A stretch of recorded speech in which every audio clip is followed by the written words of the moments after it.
قل بفضل الله وبرحمته فبذلك فليفرحوا هو خير مما يجمعون۔ بسم اللہ الرحمن الرحیم۔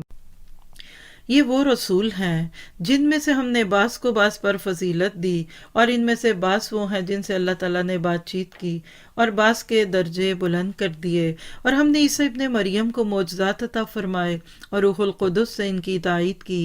اگر اللہ تعالیٰ چاہتا تو اس کے بعد والے اپنے پاس دلیلیں آ جانے کے بعد ہرگز آپس میں لڑائی بھڑائی نہ کرتے، لیکن ان لوگوں نے اختلاف کیا، ان میں سے بعض تو مومن ہوئے اور بعض کافر، اور اگر اللہ چاہتا تو یہ آپس میں نہ لڑتے، لیکن اللہ تعالیٰ جو چاہتا ہے وہ کرتا ہے۔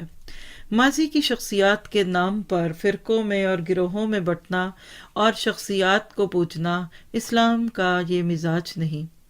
اس آیت میں تفریق بین الرسل کی بات ہے، تو یاد رکھیے کہ یہ تو حرام ہے کہ آپ کسی ایک رسول کو مانیں اور ایک کو نہ مانیں اور آپس میں تقابلی کرتے رہیں۔ اور تفضیل بین الرسل حقیقت ہے۔ اللہ تعالیٰ کی اس کائنات کا ایک اصول ہے، ہر چیز کی مختلف کوالٹیز ہوتی ہیں۔ آم دیکھ لیجئے تو بڑا میٹھا بھی ہوگا اور کھٹا بھی ہوگا، کیلے سے لے کر فروٹ اور دنیا کی ہر چیز۔ اسی طرح ڈاکٹرز میں کوئی بہت سمجھدار ٹو دی پوائنٹ علاج کرنے والا ڈاکٹر ہوگا اور کچھ صرف دوائیاں آزمانے والا ہوگا۔